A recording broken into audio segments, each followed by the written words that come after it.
Good afternoon, everyone, and welcome to the City of Glendale Arts and Culture Commission on January 21st, 2021 at 2 p.m. Roll call. Roll call. Justin. I think we're hearing a bit of a delay. I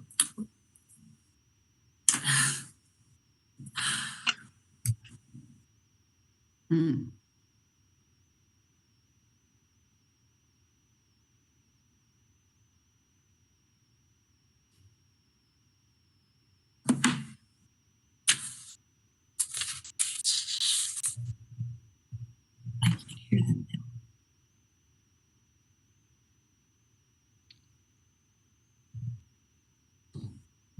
What's happening? I'm going to try and move forward, and hopefully the delay will catch up with us. Roll call. Commissioners Yank,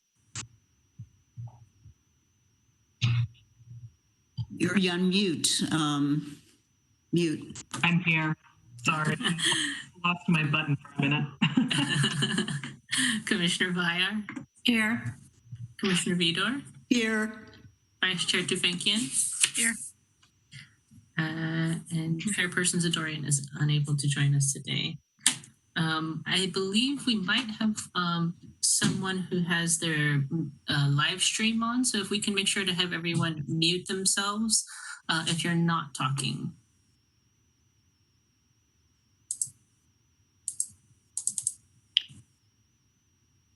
Okay. Please make sure to mute yourself, which is the bottom left button. I think we're hearing some feedback. And watch the WebEx meeting only.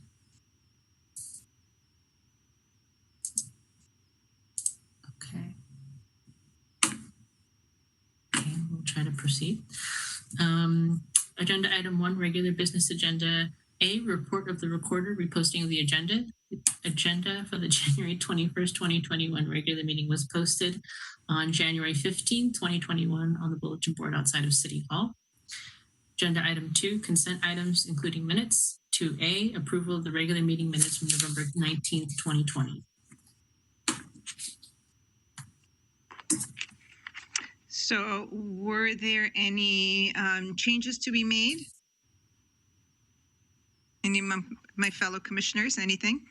Not for me. Okay. So who would like to go ahead and move that? I move to approve the minutes. Okay. Second. I'm sorry, was the second Commissioner Vidor? It was me, Arlene Vidor. Okay. Commissioners roll call. Commissioners Yank? Yes. Commissioner Yank? Yes. Commissioner Vyar? Yes. Vidor? Yes. Vice Chair Tufankian? Yes. Chairperson Zadorian is unable to attend. Let me pause for one.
My apologies. Is anyone else hearing the feedback? It appears to be only my WebEx that's hearing the feedback. Okay.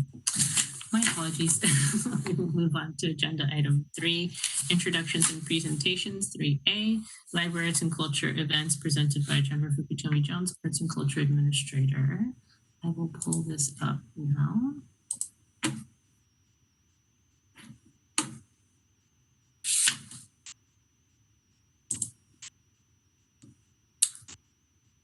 Okay. First, coming up as part of the Be the Change series on Thursday, February 4th, 2021 at 6:30 p.m., Richard Rothstein will discuss his book, The Color of Law, A Forgotten History of How Our Government Segregated America, in conversation with history curator and program manager at the California African American Museum, Susan D. Anderson. The Color of Law expands upon and provides a national perspective of his recent work that has documented the history of state-sponsored residential segregation. For more information, please visit the link on the screen. Up next, on February 1st, ReflectSpace will launch Reckoning, Racism and Resistance in Glendale, a multidimensional and multifaceted virtual exhibition, public art installation, and community engagement project that examines and responds to the city's racist history of anti-Blackness, the resistance to that racism in our current moment of reckoning. For more information, please visit the stream. Up next, we have throughout the month, Teen Gen Talks will feature Black artists, activists, and educators, including singer-songwriter,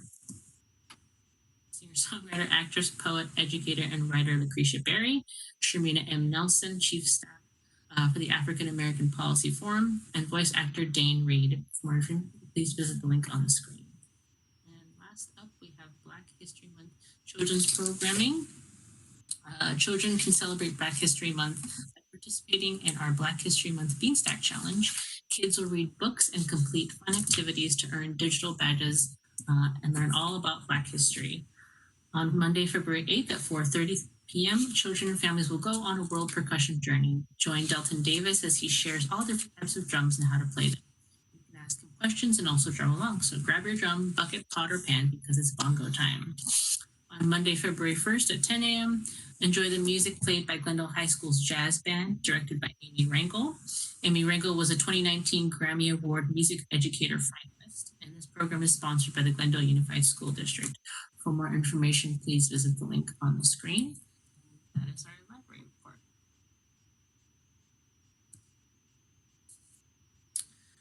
Okay, oral communications, agenda item 4, oral communications.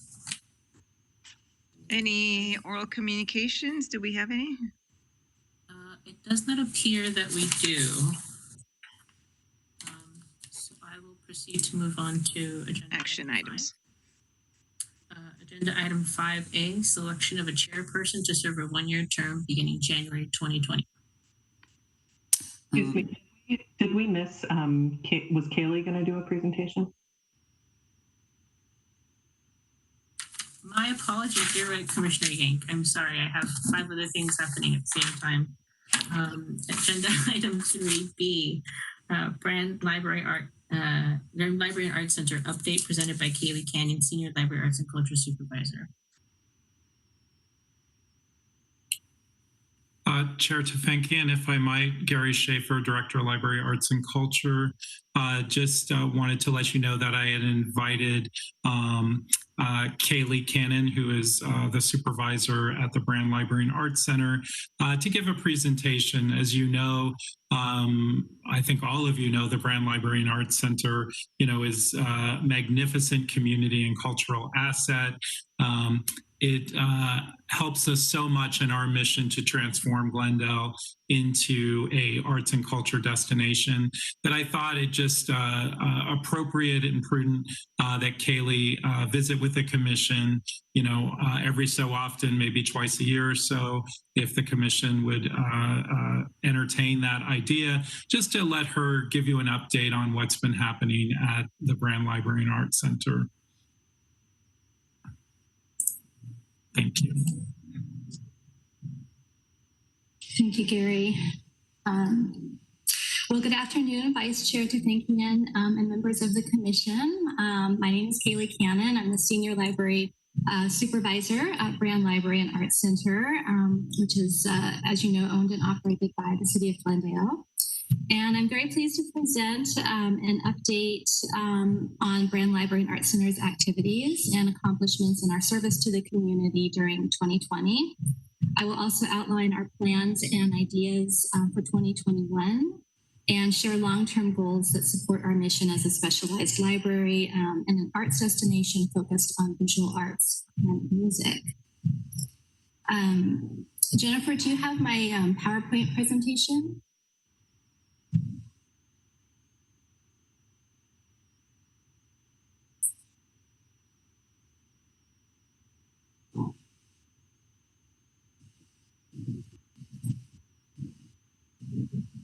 So as you know, 2020 brought some unprecedented challenges for our community. In-person art and music events at Brand had to be postponed or canceled due to COVID-19. The staff at Brand have remained committed to offering high-quality services, resources, and programming for the community throughout this challenging time, with a focus on online access. So we developed a weekly Brand from Home e-newsletter that's delivered to 3,500 subscribers every Thursday. It features music playlists, art and music educational resources, art projects to try at home, as well as recommended reading lists. And all of these resources are available online from home. During 2020, staff also developed a new webpage for the gallery and began utilizing a new virtual exhibition platform. Staff partnered with the Brand Associates, our support group that sponsors programming at Brand.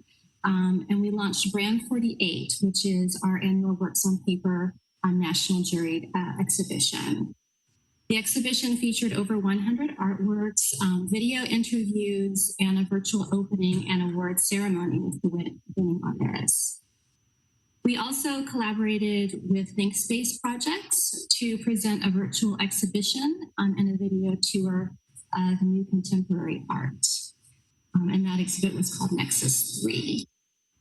So these exhibits, as well as past exhibitions, are available to view online from brandlibrary.org. So please check it out if you haven't already.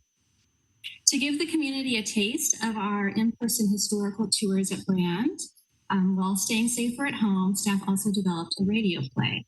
So viewers can take a tour of Miradero, which is now known as Brand Library and Art Center, through photos from our archives and learn about the fascinating history of the Brand family in a 1920s inspired radio drama. And the next slide. As you know, the library expanded its online resources and created tutorials and increased promotion. As a specialized art and music library, Brand focuses on resources that support creativity, education, and entertainment. And this is just a few examples that you see on your screen. Arts and crafts workshops are available from Creative Bug, and music appreciation classes are offered by Universal Class.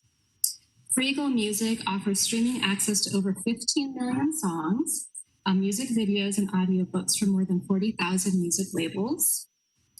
With Noxus Music and Noxus Jazz libraries, you can stream classical jazz and world music, as well as other genres from over 840 labels. And Alexander Street Music Online offers nearly 11 million songs spanning all time periods and provides an unparalleled learning environment for teaching music. It includes songs from American history, such as the Civil Rights Movement, political campaigns, the Revolutionary War, anti-war protests, and more. Contemporary classical composers, thousands of jazz artists, popular music from all around the world, and also the Smithsonian Folkways recording, which is a virtual encyclopedia of the world's music and oral traditions.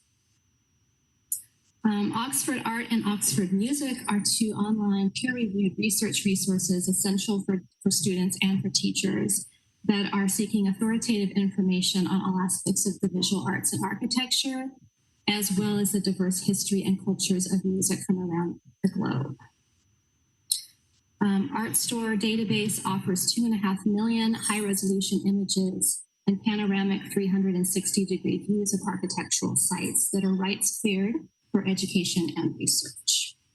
So this is just a small sampling of some of the online resources that are available through the library. They're available for free to use from home with your Glendale Library card. You can go to the Library Arts and Culture website, eglendalelac.org, or the Brand Library website to access these resources. The next slide, please. A brand team has also partnered with the Reflect Space Gallery team to develop an upcoming exhibit called Reckoning Racism and Resistance in Glendale. Brand's exhibition supervisor, Shannon Curry Holmes, is with us today to share more about this exhibit later on in the meeting. So Brand has also continued to expand on our successful social media presence. We reach nearly 14,000 people weekly. So I encourage you to follow Brand and the Library Arts and Culture Department on Facebook, Instagram, or Twitter to keep up to date with all of these exciting resources, services, and programming. I also wanted to take this time to share my heartfelt gratitude to the staff at Brand for their hard work and their ongoing dedication to the arts in our community during these challenging times. I am inspired and thankful every day for the passion and enthusiasm of Team Brand. So I also wanted to share some upcoming plans for 2021. If we could go on to the next slide. We have some tentative plans, depending on the health guidelines, of course, from local, county, and state agencies. We will be exploring options for the Plaza series, which is typically held outside on the plaza, and perhaps considering moving that to another location in Brand Park that would allow for greater social distancing. And we would be working with the performers that were selected for the canceled 2020 series. If it's safe to do so, we will also resume the annual dance series in late May, early June, with performances by Rangoli Dance Company, which is they perform dance from South India. Mixed Emotion Theatrix performs a hybrid of contemporary dance, multimedia, and live theater. And then Jazz Antiqua celebrates the jazz tradition in African American history and heritage. And then this year may also include some interactive all ages workshops with the dance companies as well. We also hope to be able to reschedule the remaining performers from the 2020 music series later fall of 2021. And then exhibition plans for this year include continuing our collaboration with Reflect Space on social justice issues through June. Brand 49, the annual Works on Paper exhibition, will be launching in September. And then Women Painters West is celebrating their 100th anniversary of supporting women artists in Southern California. So we will be having an exhibit of their work to help them celebrate this milestone year. And we'll also continue our partnerships with the Glendale Historical Society, the Archives Bazaar at USC, and others as well, adjusting our plans for safety as we go. But in the meantime, staff are developing space improvements at Brand, including a new family reading area, purchasing movable dance floor to improve the performance experience for dancers and audiences, and then also refinishing gallery furniture to provide a more polished and professional gallery experience for visitors once we can reopen. And the next slide, please. Long term, I hope to continue to build upon Brand Library and Art Center's reputation as a cornerstone for the arts and an important piece of what makes Glendale an arts destination. Some gallery upgrades are still needed based on the American Alliance of Museums, national standards and best practices. They have guidelines for lighting, security, storage of artwork and supplies, as well as environmental systems for temperature and humidity control and monitoring. So these kind of upgrades would allow us to borrow artwork from museums and galleries, increase efficiency, save money, and also improve the visitor experience. So we're currently in the exploratory phase for these upgrades. We have some preliminary estimates based on research for the lighting, which is about $80,000 to $140,000. So the next steps would be identifying vendors that specialize in museum and gallery facilities, as well as historic sites, and working with them to discuss the feasibility of these projects and gather detailed cost estimates so that we can plan for the preservation and updating of the gallery.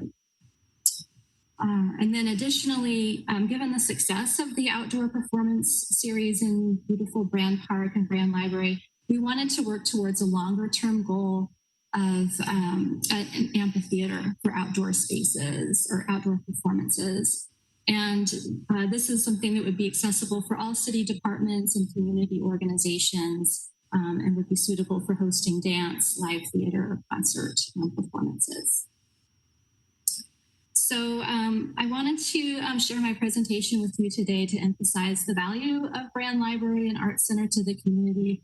I also wanted to express my appreciation to the Commission for all of your ongoing support and your advocacy of the arts.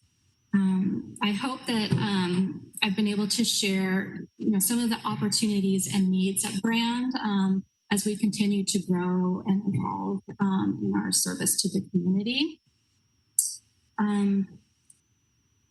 Also, many studies have shown that the arts deliver lifelong benefits, and I think the arts will continue to play a vital role as California and really the entire world recovers from the effects of the pandemic, not just economically, but also helping our community to process and recover from the effects of fear and isolation and uncertainty that we've all experienced. So resilience and optimism are key for adapting and overcoming these difficulties, and libraries and the arts play a vital role in that as well, in terms of education, engagement, and empowering our community as well. So I wanted to thank you all for your time this afternoon, for all that you do to make Glendale an arts destination.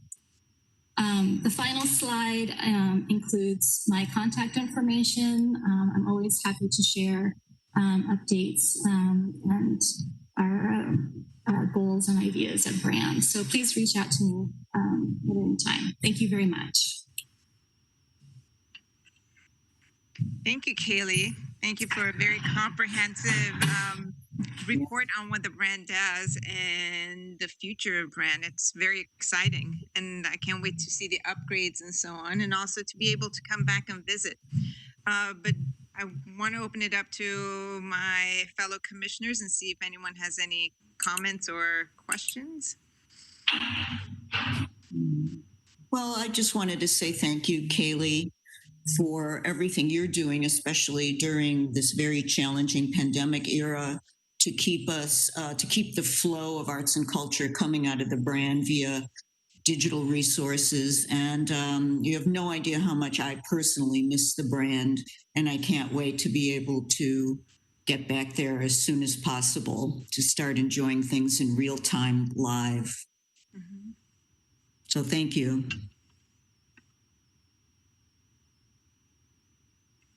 Commissioner Vyar. Thank you, Kaylee. That was a very thorough, enjoyable presentation. Appreciate it. I love the Brand too. Thanks. Commissioner Yank, did you want to add anything or? No, just thank you to Kaylee for your work and to Shannon as well. And I hope, I'm very excited about the idea of the gallery upgrade. So I hope that that is feasible and is something that that can move forward, especially as we're sort of in this time. So it seems like a really great effort to be working on right now. Ask a question. I'll wait till the round's over. I do have a question for Kaylee, though. I think that's it. So go ahead. Okay. Kaylee, do you have any specific updates on the upgrade of the audio-visual system in the auditorium? My update is that it is in process.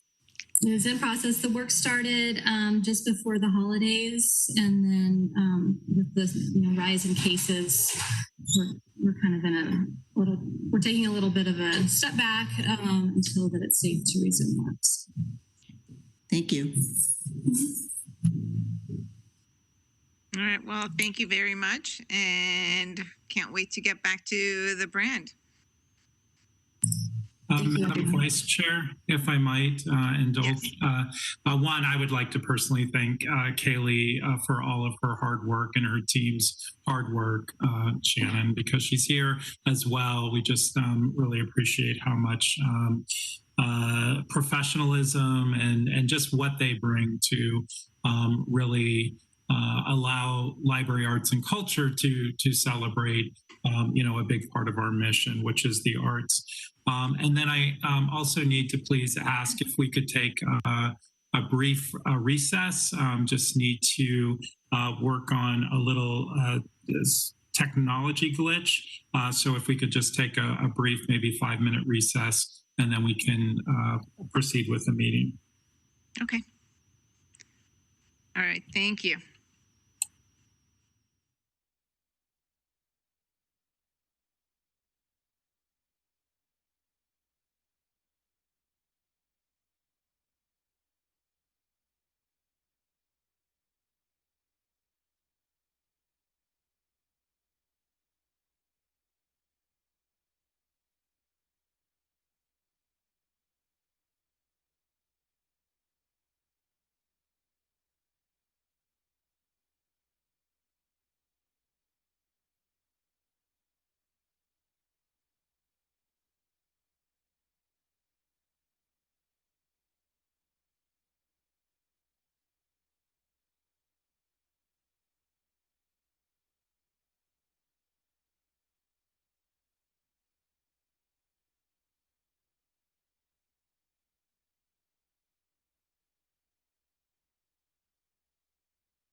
I just know you're not feeling well. Thank you, Director Schaefer. I probably take you up on that. Okay, we're on now. Okay. Thank you. Good afternoon. Thank you for your patience in regards to our recess from the meeting. It appears as though reports associated with agenda items 5A and 5B were not uploaded or in our agenda management system, so there's been a technical difficulty, but we are going to move forward with agenda item 5C. But I believe Commissioner Villar, would you like to share? Am I unmuted? Can you You hear are unmuted. me? Huh? You're unmuted. We can hear you. With apologies, I am going to leave the meeting at this point. Thank you for your attendance. Vice Chair Travankian, are you there? I don't see your picture. Yes. Vice Chair Travankian, I am not feeling well. I'm going to excuse myself. All the best to you. I hope you feel better soon. Thank you. My COVID test this morning was negative, though. So Okay, good. Thank you all very much. Take care. Be well. Thank you. Okay. Bye. Vice Chair Tufinkin, I'm going to proceed with agenda item 5C, my apologies. Okay. Report on the Black History Month motion to note and file. Staff, as we mentioned in the last meeting on October 1st, 2020, released Black History Month call for artists through the CAFE platform.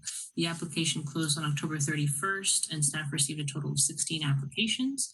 On November 13th, staff met with the Artist Review and Selection Committee for Black History Month call for artists to review all the applications, and 2 finalists were chosen from this opportunity. So staff just wanted to do a quick recap of the 2 proposals that were chosen for this opportunity.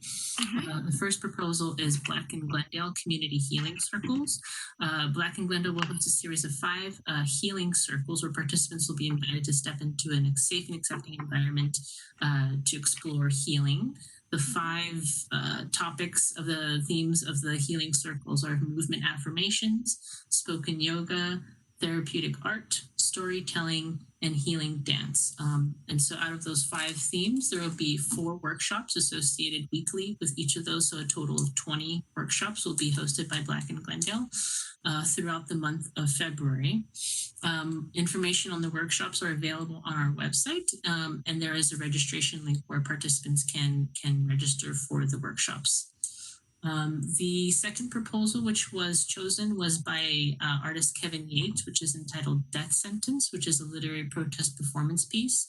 Mr. Yates will be doing a series of 5 video episodes that are approximately 3 to 5 minutes in length of spoken word protest performance pieces. And each of these videos will be released during the last week of February, and will be released on Libraries and Culture social media channels, and will also live on the library on the Glendale Arts and Culture Commission's website.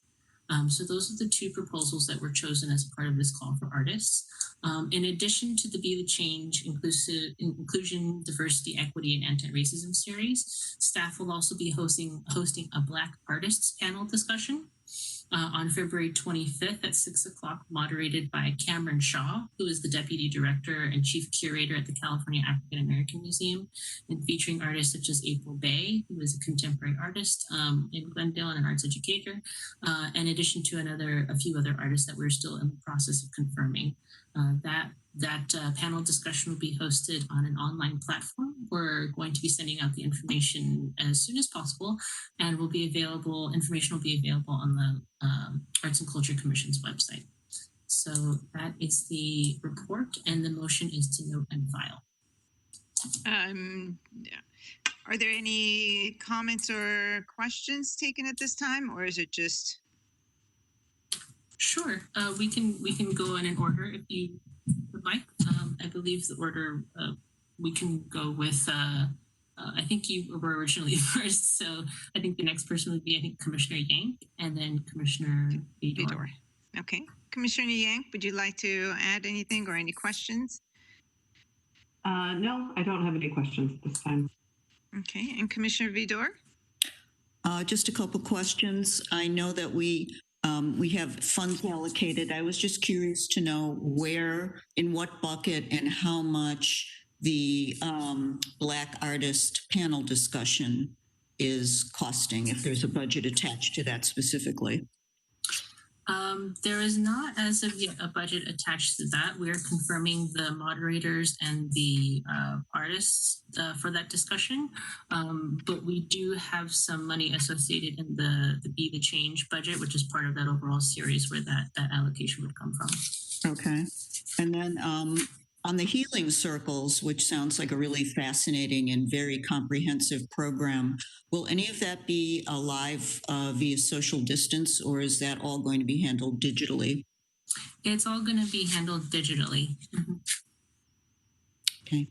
Thank you. Thank you, commissioners. And I think Commissioner Vidor asked my questions as well, so thank you. And so do we have anyone who would like to move to note and file? Okay, I'll give it a shot.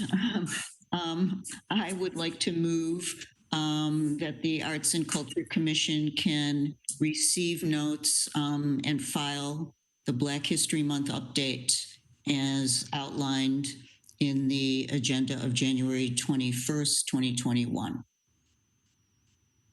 How's that? I'll second that. Great. Okay, thank you. I will do roll call. Commissioners Vidor, Yes. Commissioner Yang, Yes. Vice Chair Tufenkian. Yes. Great.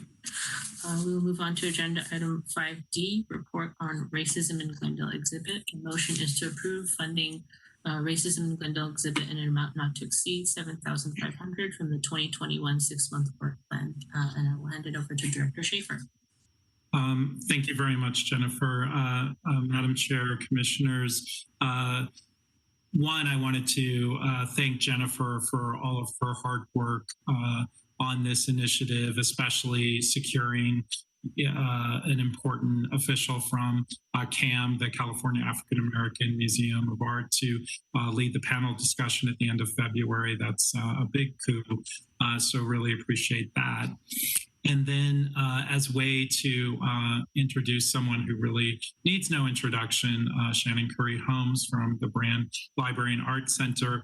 I do know that some commissioners, maybe all commissioners, were, a bit disappointed that we didn't get maybe a greater response to the Black History Call for Artists. There is funds left over in that. It was $20,000 was set aside. We awarded $12,500, leaving $7,500. Of course, commission can do anything they want with those funds, but we felt it might be a perfect opportunity to help support something that has to do with Black lives in Glendale, which is a series that Shannon is going to present to you now, and would like the commission to consider either partially funding that series with the $7,500 left, or to consider potentially funding more, as the commission does have other dollars left in this fiscal year budget. So with that, I will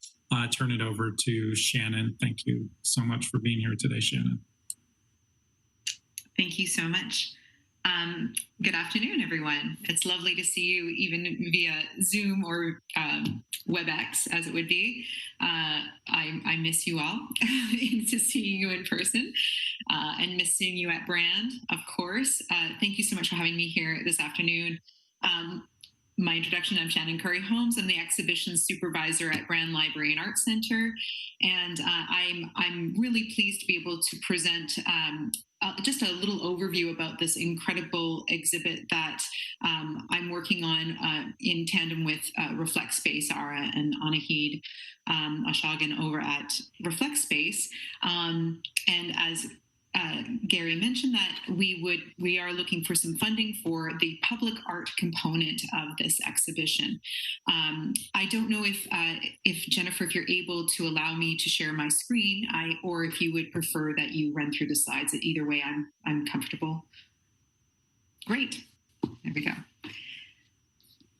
So the title of the exhibition that we have is Reckoning Racism and Resistance in Glendale. And you can go to the next slide. You're just going to work with me on that, so we'll go through this. It'll be very easy. So this is, you've heard a little bit, you've seen a few slides now in this one meeting about this exhibition, but it really is a step forward from that historic moment of Glendale passing that resolution, acknowledging their past and the racism that has existed in Glendale in the past, and also their pledge to work towards a more anti-racist future. And we feel that this project is a way to understand how systemic racism happens.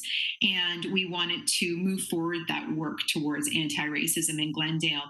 And what it is it is a virtual exhibition, but it's unlike any virtual exhibition that I've ever been involved in, and unlike any that I've seen before, which is that it is based on our historical archives that are within our library system, within our library.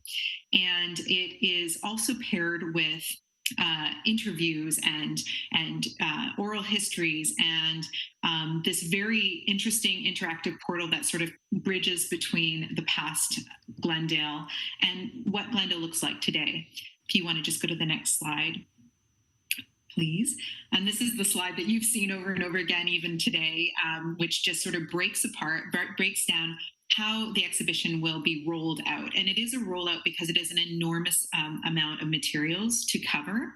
And so we came up with this novel yet familiar at the same time idea of episodes, in the same way that if you were watching a television series that you would have different episodes within that series. So the overall idea is exploring racism in Glendale in the past and also the resistance to that racism, and then at the very end, sort of culminating in what are we doing today as part of the Be the Change series.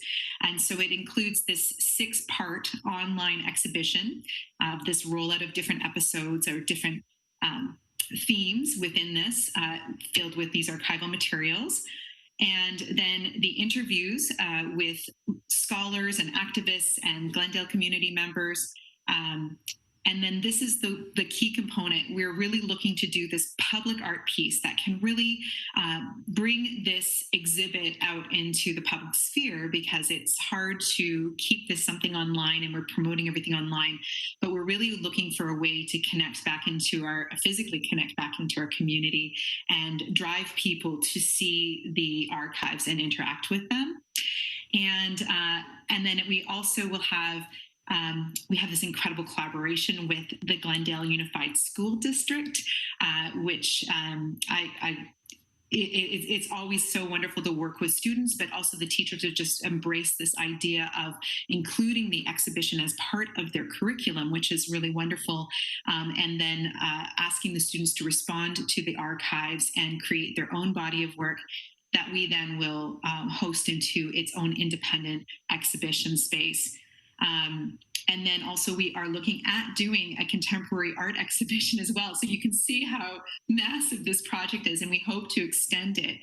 Well, starting on February 1st would be the start of the rollout, and we really want to extend it all the way through until we meet up with until the July timeframe, where we're again celebrating Black Lives Matter movement and sort of their presence on the national scene. And so that's sort of, we're wanting it to be something that's continuous, will always be available as a resource for people, but really the whole of the exhibit will be at least a 6-month period of time. It's very, very exciting. The next slide. So I just went through all of this, but you can see it here. It's all lined up, basically exactly what I said. So we can go to the next slide. I got ahead of myself. I apologize. And so I would like to introduce you to the public art component of this exhibition that we think is vitally important. Next slide, please. So you've heard the name April Bay. I'm sure many of you know April Bay. She's a local artist and educator, internationally recognized artist. so the idea is that we would like to engage April Bay, and this is a project that's just started, and we're looking for the funding to support it. Engage the local artist, our local artist and educator, April Bay, to produce new artwork that is in direct response to the library's historical archives relating to the racism that's happened in Glendale in the past.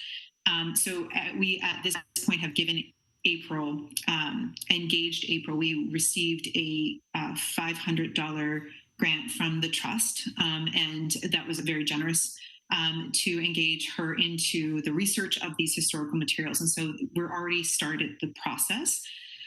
The interesting way that we are hoping to make this a citywide public art project is by using traditional advertising spaces. So I think some of the challenges with public art pieces is that so often you need to go to them. They're usually located in one space. It's a mural or it's a sculpture.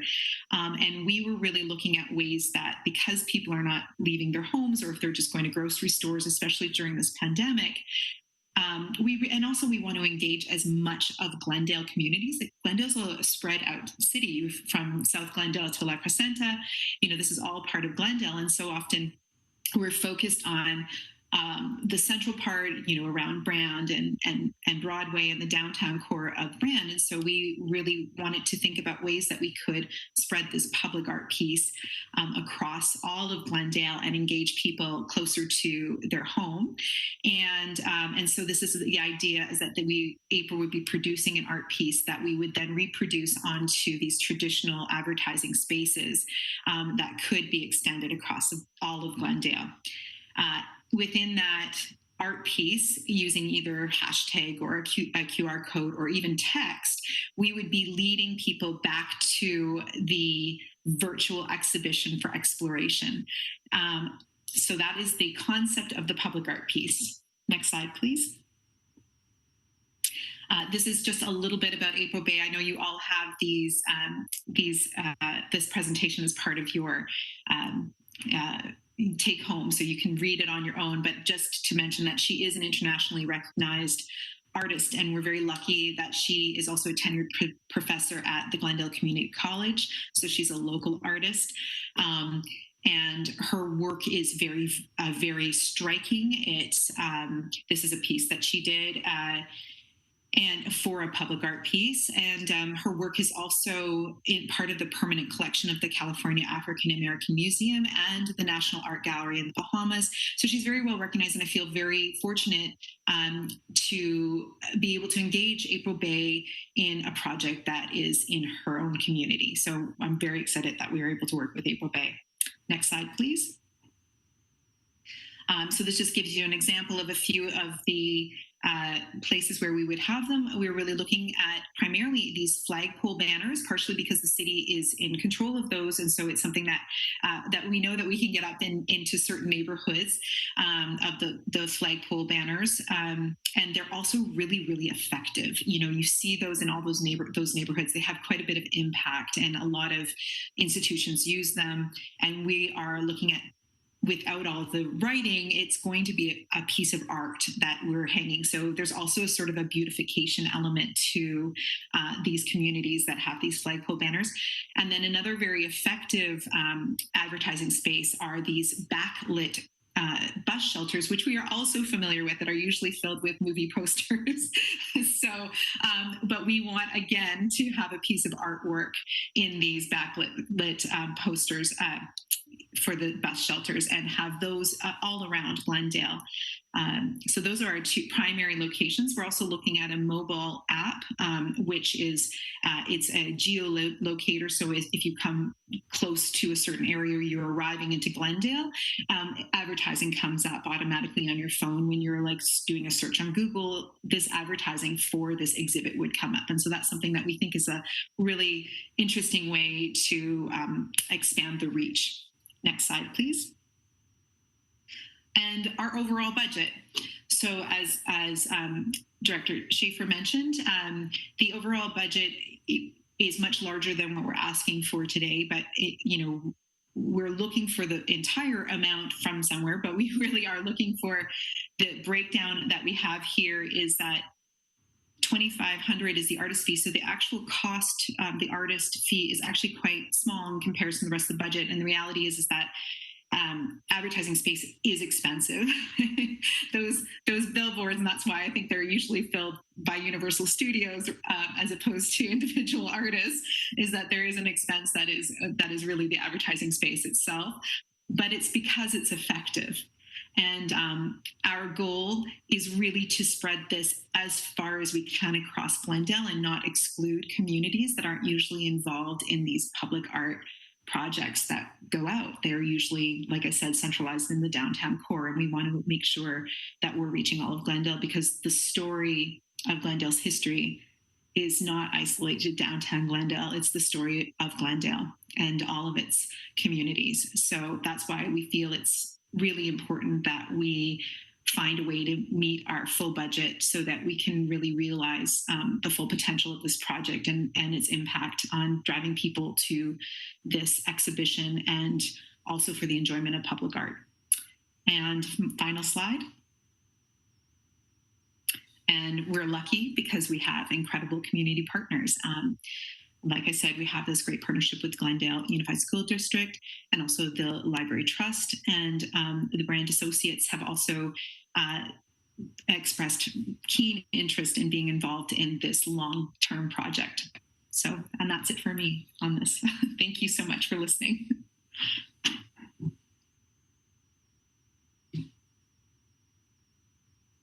Thank you, Shannon. Oh my gosh, sounds very comprehensive and complex and very exciting. So thank you. Questions and comments from my fellow commissioners. Commissioner Yang?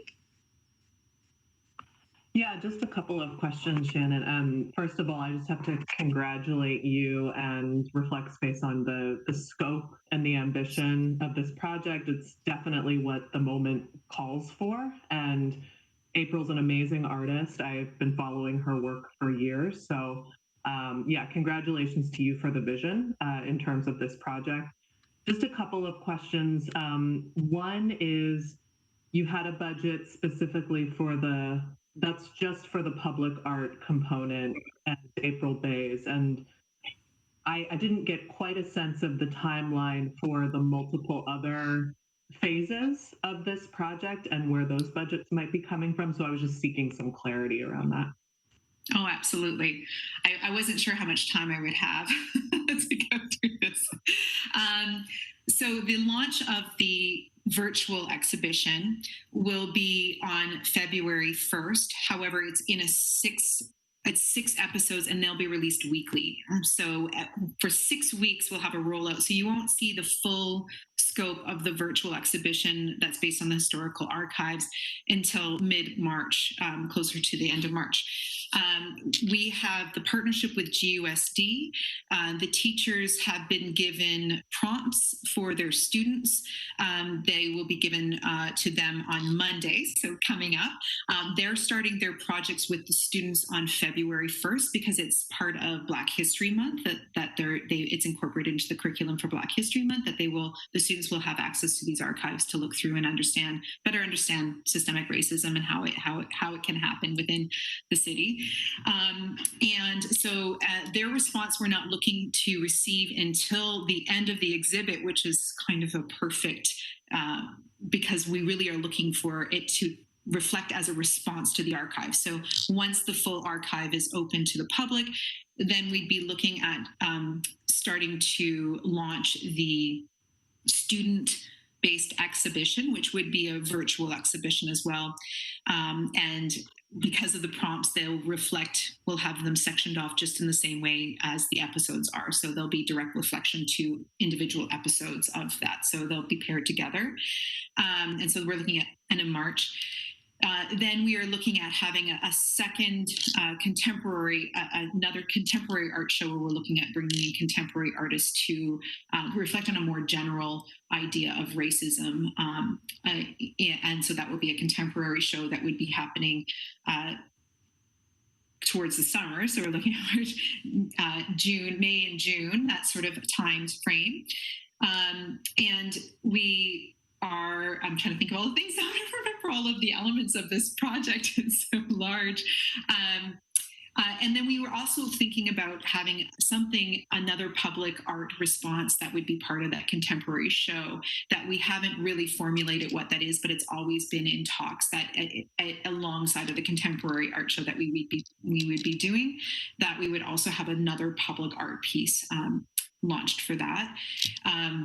And then along the way, there would be additional programming that, of course, would be supported through the Library Arts and Culture. So whether it's book artist talks or author talks or panel discussions, those would also be held along the way through this program. And I'm curious, will that exhibition, are you planning for that to be held in real space, or is that also being sort of conceived as online, or you're just not sure yet? We definitely are not sure yet. I mean, if there is any chance of it being in person, then we would move that way. But I think as things are moving forward now, I don't know if that's realistic for the timeline that we have. And so we're definitely equipped to have that as a virtual exhibition. And we keep on trying to make it as creative as possible, make those virtual exhibitions as creative as possible. I'm sorry, I just have two more questions.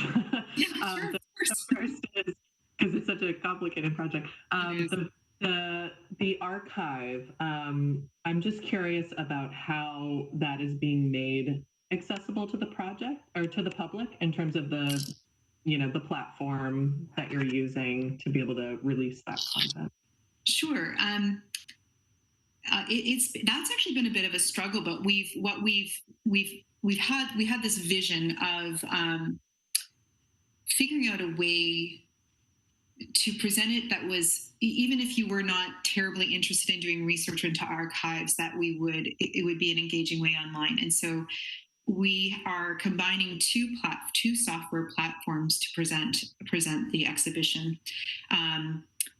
The most robust element of it, or I guess exciting is better than robust, but exciting element of it is that we're using a platform that allows us to have 360-degree images of Glendale in present day. So we've been photographing parts of Glendale in a 360-degree using a GoPro, and then launch these sort of interactive where you can move through the photograph to see different parts of Glendale. And you can, with the software, have icons that are dropped into that space where you click on them, and you have story snippets that open up and tell a singular, sort of a summary of that singular story that happened in the past with supportive articles and images. And then if you are interested in learning more in that story, you can click out of there and it brings you to a more sort of an academic website platform where you then have access to all of the news articles and images and supplementary text or explanatory text alongside of it. So you have these sort of two ways of engaging with the materials. If you are, have casual interests in the history of it, you really could spend all your time on this very cool portal and be like, wow, there's my house in Glendale. And, keep it very light in the sense that you don't have to go in depth into the stories, but there'll be enough of a summary that you'll get a sense of what we're trying to present. And if you are a person that really enjoys research and looking at old newspapers, then you'll have the option to have a more in-depth study of it through a more traditional website platform. I hope that helps. Yeah, that's fantastic. One of the things I'm just thinking about is that it seems like this will be a fantastic resource for years to come. So to consider the sustainability of maintaining this archive into future budgets and future sort of planning would be something that I would be highly supportive of. It seems like artists and other academics could get a lot of stimulation out of having this archive available. And then, sorry to take so much time. The last question was just on the budget. Since there's a a request for the 7,500. I'm just curious if the other portion of the 20,000 of the full budget is coming from somewhere, or if it would be more ideal to have the full budget being covered. I'm just curious how that's being broken down. Is most of that, yeah. It would definitely be more ideal to have the full budget covered. As of right now, we've only received a $500 from the trust as an introductory as a fee that we could pay to April Bay to begin the project, so we could have this project opening on time within our proposed time of Black History Month. So yes, the answer is yes. We would very much like the entire budget. It would be much easier that way.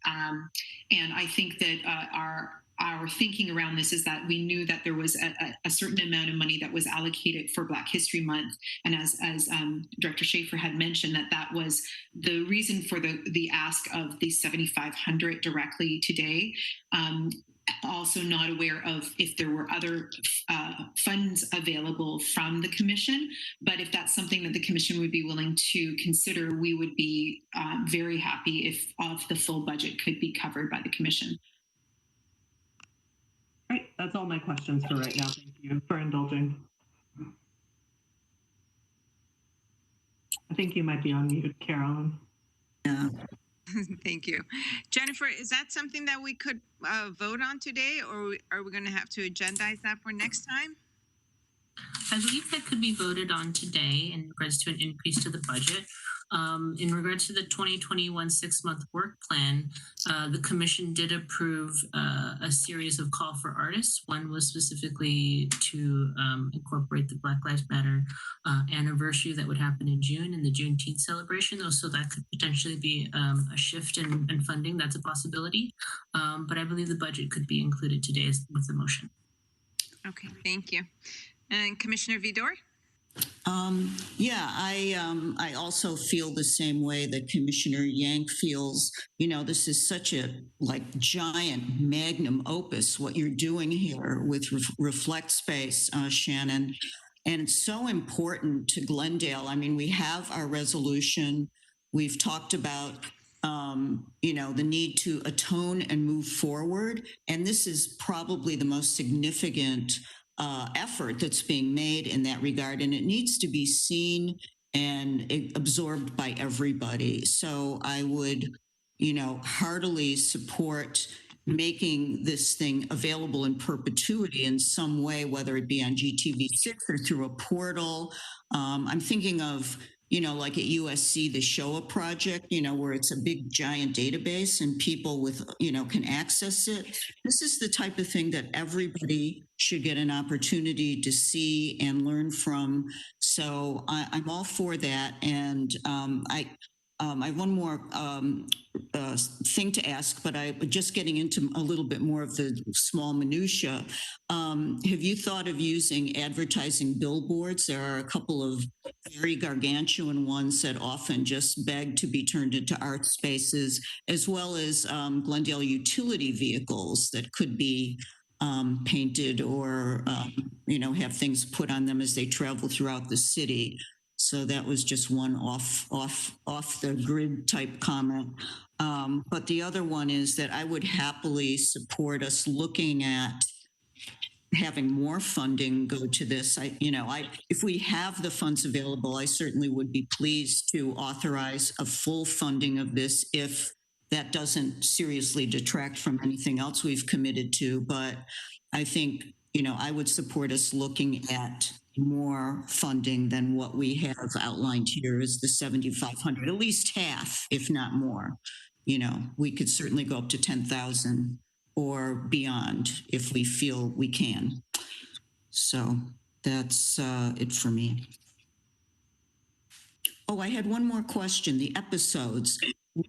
Are the episodes like documentary style narratives with visual aids? Or when you say episodes, what does an episode look like? I'm trying to picture that because I'm thinking I know this should be on public television or something. I mean, it sounds very communicatable in many ways to many Yeah. different people. So what is that? I think that it isn't a documentary, although if you can imagine a documentary laid out with all of the elements, like you're looking at a storyboard of a documentary, it's more of that. Yeah. Although we do have audio and video components in the exhibition. They are, so if you're thinking of the exhibit as a whole, which is, reckoning racism and resistance in Glendale, but there are so many stories. We're talking about, Glendale was chartered in 1906. And so we have a long history to look back at. Mhm. And so to give you an idea, the very first episode it's called All American City. And it's based on how the initial development of Glendale had race restrictive covenants within land title deeds. So it's really going back to the very, very start of where there was race restrictions and how Glendale was built on those race restrictions, which meant that there was already no opportunity for people of color to be living in Glendale. So that was the start of this kind of there was no room there was no allowances for Black people to live here, and so then that started the whole thing. It's sort of like where the foundation of racism was sort of built upon. But in that story of All American City, there are a lot of smaller personal stories of Black families that tried to move to Glendale. There's personal stories of Black families that moved to Glendale and resistance said, we're staying here, even if you don't want us, we're going to stay here. Like there was all of these personal stories, and they all belong within this one episode that fills out the idea of what meaning of being in an all-American city at the turn of the century was quite different than what, the honor of becoming an award recipient all-American city is today, which is very inclusive and diversity. And that's the idea. But back then it meant that you were a white city. And, so this is an example of one episode, but it encompasses all of these smaller stories. And so just almost to present it in a way that was people could understand it, it's sort of, you needed to break it down. You needed to break it down from this giant, and it is a giant archive. It is hundreds and hundreds of articles and images, and to be able to curate in a way that there's a narrative. We're not saying that this is completely, it's not a complete archive. It's not a complete picture. Yeah. We're trying to create an understanding of racism in Glendale. So that was a very long-winded way to try to explain an episode. I apologize. It's just, it is hard to explain. It is as if a documentary episode and you stretch it out and put it in a storyboard. That's what it's going to look like. Sorry. Okay, well, that's great, Shannon. Thank you so much. It's not really that important, actually. I just, wondered about this thing being available and viewable to all kinds of people. Because we talk about it seems like the library arts and culture has kind of been the bearer of the story going forward from the resolution that was passed in September. And, there are homeowners, there are realtors, there are business people in this community. And these are big entities in our community. And many of them, of course, just like everybody, were complicit in the story of Glendale's racist past and should have the opportunity to understand it. So, making it palatable to such a wide audience, not just people who are interested in the arts and would automatically jump onto this thing, that everybody gets to see it. I think it's really important because it sounds like such a monumental, important exhibition. I think it is. I really do. I really hope I hope that people respond to it as well as I have in just reading the archives. The one element that I did forget to mention, and I have touched on it, is that we are doing these series of interviews with scholars and historians, but we're also doing interviews with just Glendale locals. And we have always considered about adding those oral histories back into the oral history project that was started by Reflect Space last year, and sort of growing that as its own archive, an archive of oral histories. And so this, our interviews we're doing now, we are also going to be adding that to the oral history archive, and hopefully that will continue to build. And we hope that in every project that we do moving forward, that we are able to gain more of those oral histories that can be included into a library, the oral history archive. So that's also a very exciting part of this. Thank you. Okay. All right. Well, thank you, Shannon. Congratulations to you, to Ara, Anna Hidoshagan. This is a significant, huge, and very comprehensive project. So really excited about it. And it's most important, it's about Glendale, and it's about a very important part of Glendale history. So yes, thank you for covering that. And I would maybe suggest, is there any way maybe that it could live on our website? It definitely could have a link. It is on a website. Yeah. Because it's not just like any other exhibition or any other show that we've supported. This is really about Glendale, so I think it could have a place on our website, possibly. Absolutely, we can definitely make sure to have it linked and have a web page to live on our website. Okay, and so shall we vote on the increased funding now, or how would that work out? This is Director Schaefer, Madam Chair, Commissioners. You certainly can. Actually, the way the motion is written, you have options for how you'd like to do it. And given the length of this exhibit and the fact that we do have monies earmarked towards the end of the year to support the 1-year anniversary of Black Lives Matter, and so there are funds there as well. So I do think you have the funding to fund the entire 20,000 if you'd like. But at the very least, we would ask that you fund the 7,500 that you do have still left in Black History Month. But it seems like everyone's excited about this program. I definitely, as a librarian, part-time archivist, definitely would want this to live on.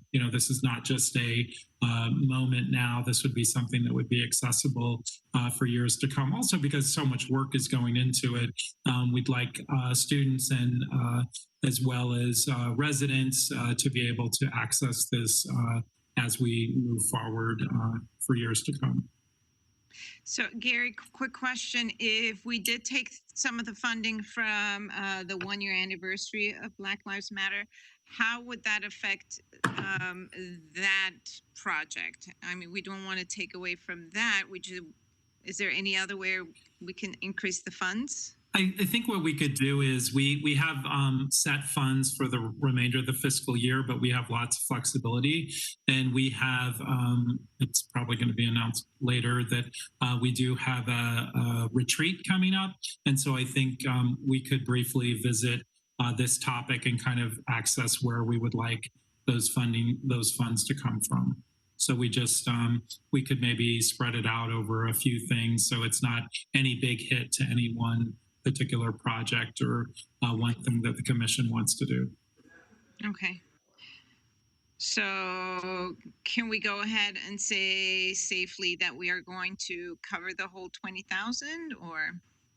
You are more than welcome to do that. Fellow commissioners? Yes, I'm in favor of that. And I feel that, this so much incredible work and like the network of people who are involved, and it's an incredible amount of work that I feel like is more than could be achieved even by just a one call for artists or something like that. So I think it's well worth funding the entire budget. Yes, I agree. I would certainly be proud to, as a commissioner, support this in its entirety. And I hope that that we can do that. So I'm all for it. Okay.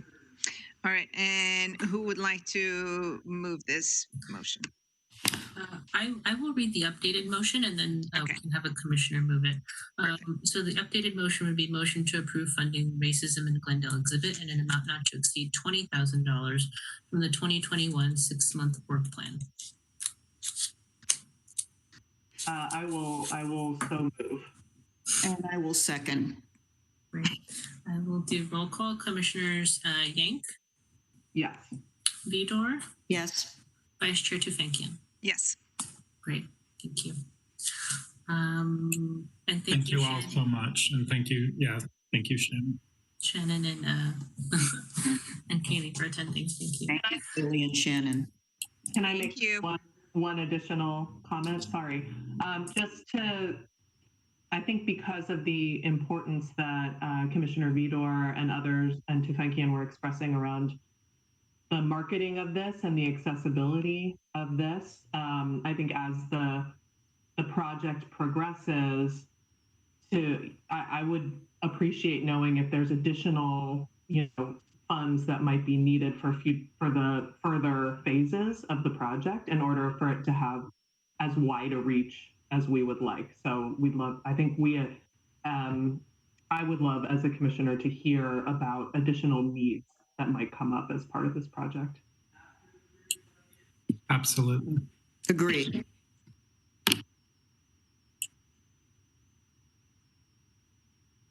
Thank you. Jennifer, Okay. you're muted. Thank you, Director Schaefer. I will proceed to move on to the next agenda item.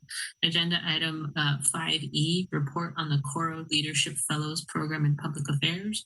Motion to approve funding for a Coro Leadership Fellow in Public Affairs government placement in an amount not to exceed $3,000 from the 2021 6-month work plan. This is in regards to staff was approached and invited to participate in the Coro Fellows Program in Los Angeles, which is an experience-based fellowship focused on understanding how effective leaders can make a difference in a complex society.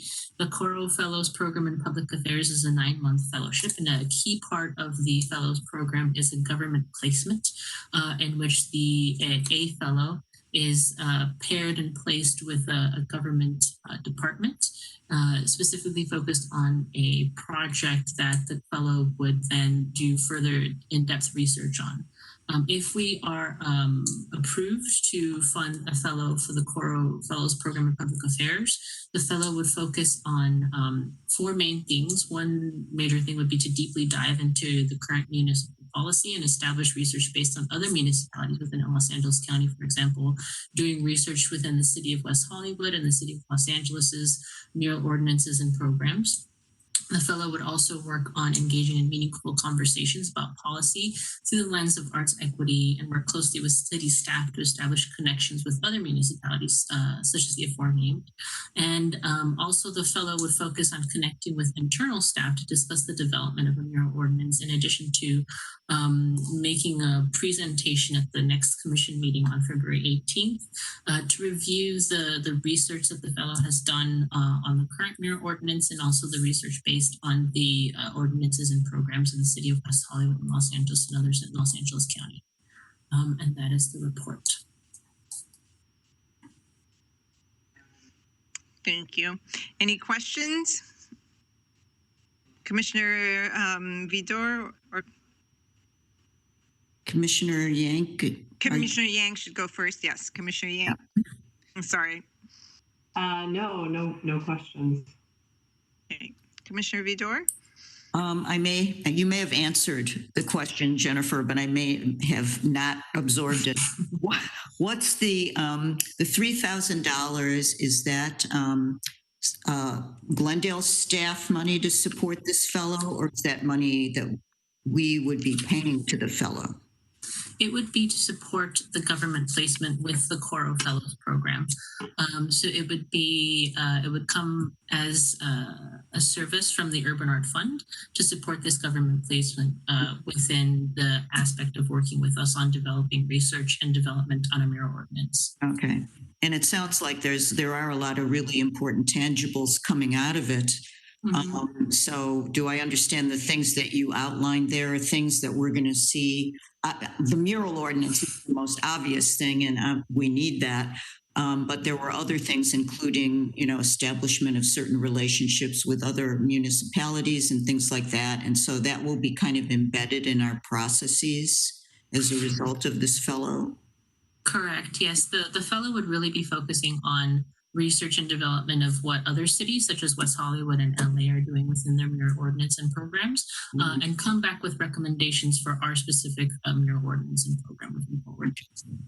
Okay, it sounds like a very interesting program. Is Library and Arts and Culture is the designated department in Glendale that's supporting this Coro Fellowship? It would be housed, correct. Specifically working with me and the Arts and Culture Commission. Fantastic.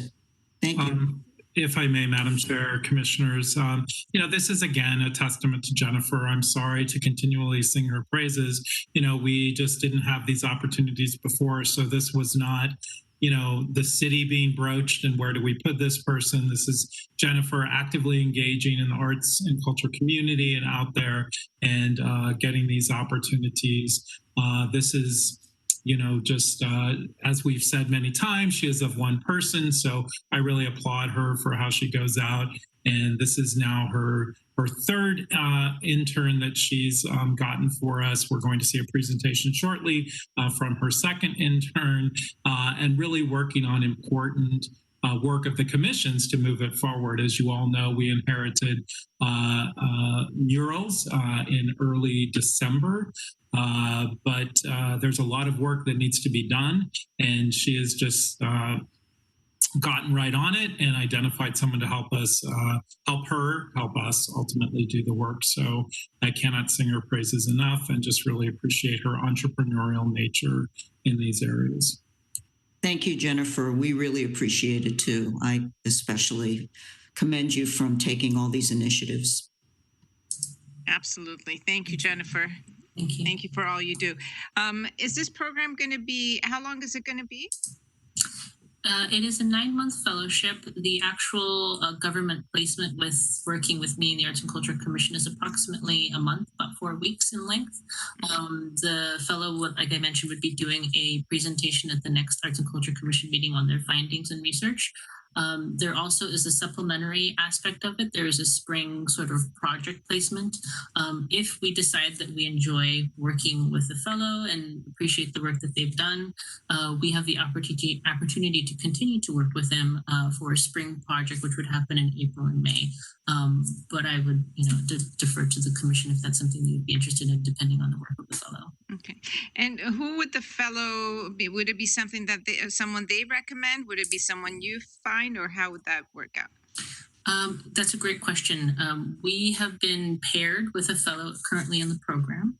Her background is specifically, she graduated from USC, would work in environment. She's focused her career in environmental studies and community impact and community engagement. She's worked with Greenpeace Belgium on campaigns for now current Vice President Harris and former candidate Hillary Clinton, and has a very strong public affairs background and is very interested in community impact and community planning in regards to murals and how it impacts a municipality in a city.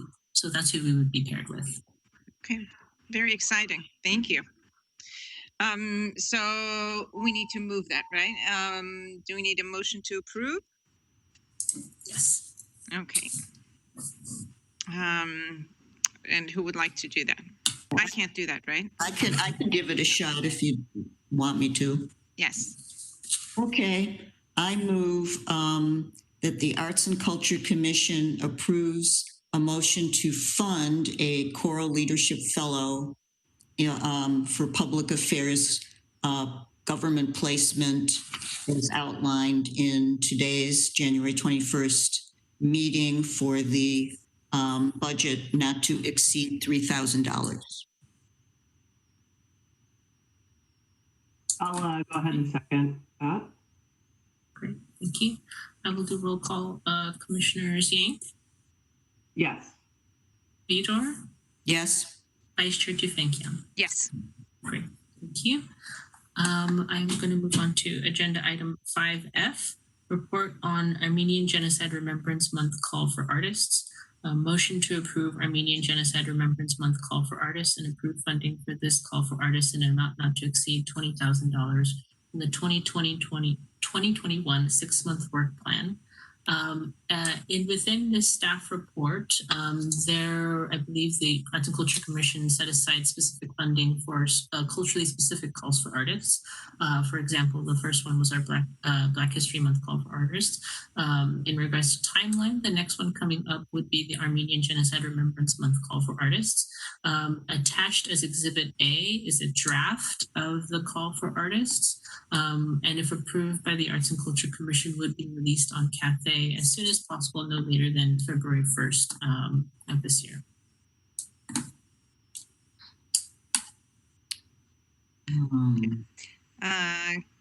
Commissioner Yank, any questions or comments?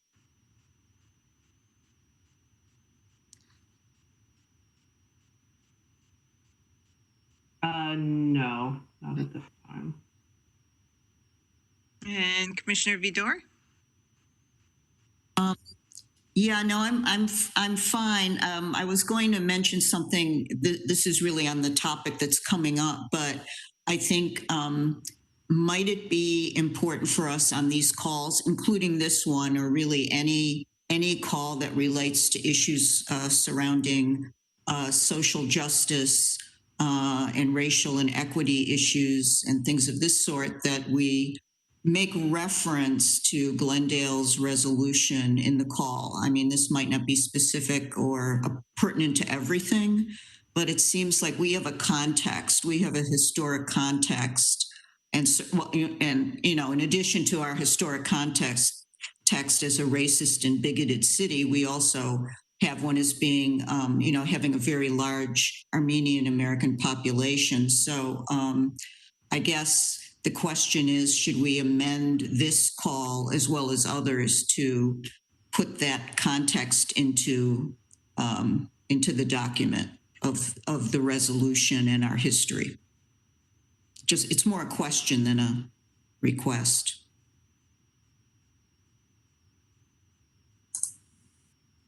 I can absolutely incorporate that into the call for artists moving forward, depending on the decision of the commission. But absolutely, I can incorporate that if that's so approved.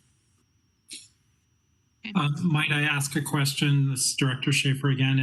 I can certainly see it being applicable with some of the call for artists, but I didn't know what this one is particularly. The resolution has to do with sundown towns. Is that relevant to the Armenian population here in Glendale? Well, it seems like more the general issues of just equity and inclusion are more, not the sundown towns specifically. So maybe it doesn't apply in this situation. But, I just posed it as a question. I'd be interested to know if other commissioners, what they think. You too. Yes, I see your point. Definitely.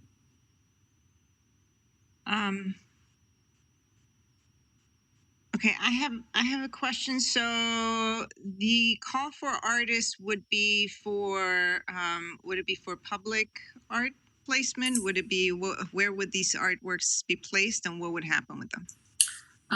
The call for artists currently is open to any and all, I should say all types of public art.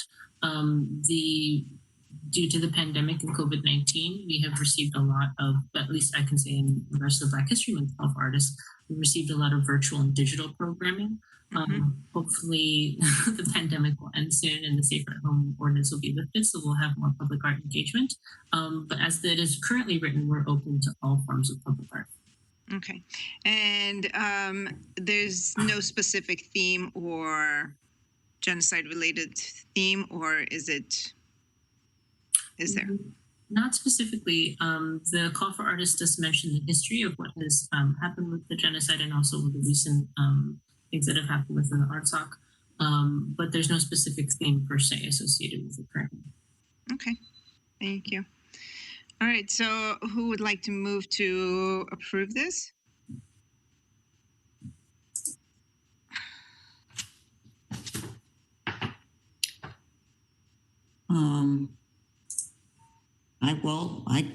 I guess I could. I'm on the board with the motions today. Is it easier for me to read the motion and then the commissioner approve it? I have it printed here. I think unless it's been revised, I could just read what I have on the sheet. It says, well, I would move, tell me if this is right. I would move that the Arts and Culture Commission hereby approves Genocide Remembrance Month call for artists and approves the funding for the call at an amount not to exceed $20,000 from the 2021 6-month work plan as outlined in the January 21st report for this meeting. That's what I wrote. Is that okay?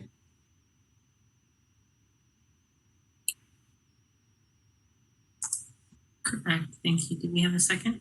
I can second. Thank you. Roll call. Commissioner Zink. Yes. Commissioner Vidor. Yes. Vice Chair Tufenkian. Vice Chair Tufenkian. You're on mute, Caroline.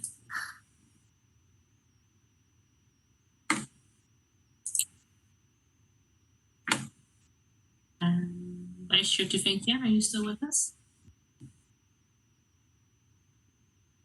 We may need to take a recess until she's able to join us again, and then resume the vote, because we need 3 members present to have a quorum.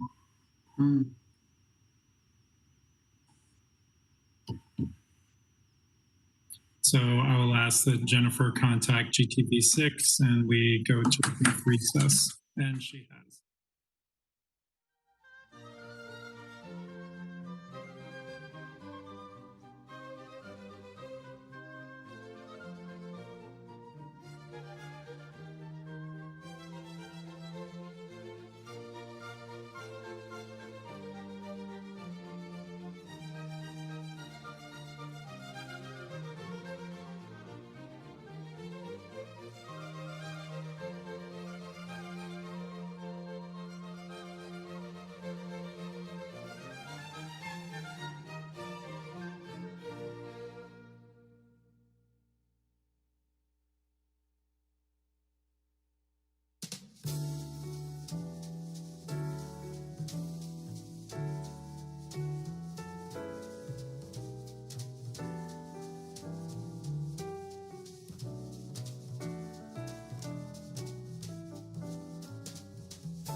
going to continue with the in-progress vote.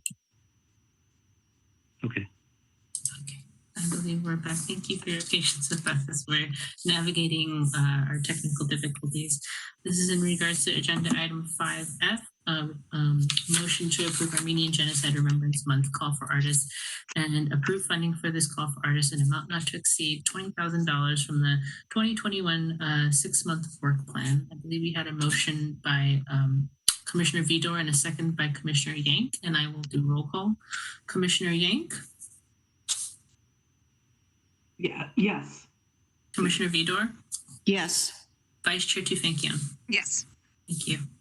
Agenda item 6, discussion items reports. 6A, call for artists language to address diversity and cultural pandering.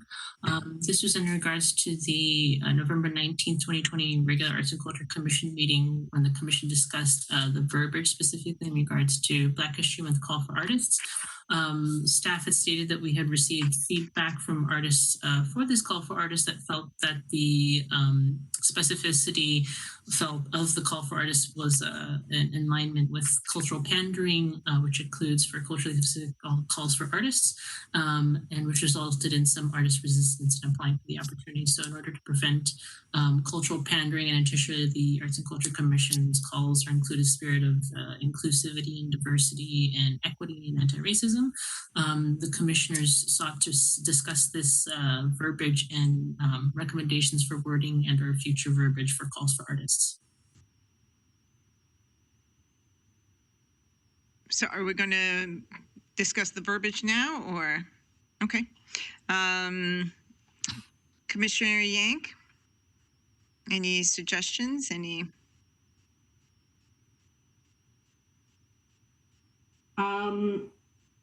I mean, I feel like it's hard to discuss without the full commission here. We are missing 2 members, and it might be something that would be good to address at the retreat as well, is one of my suggestions.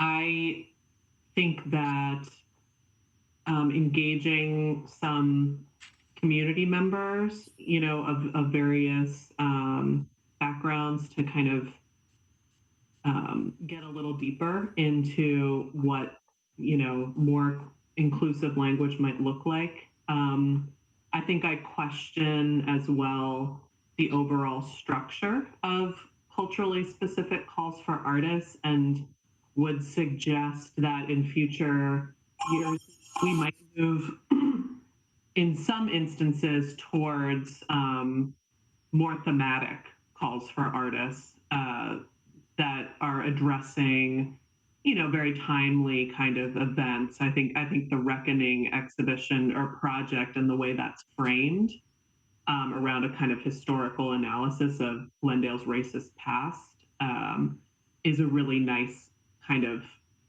prompt, you know, for future kinds of calls for artists. So some kind of like relevant, contextual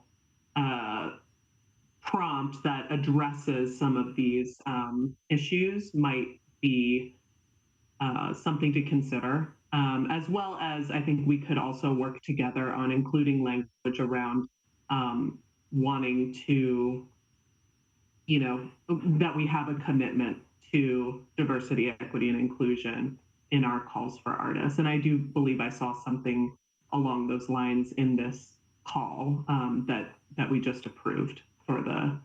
So, you know, to me, there's a difference between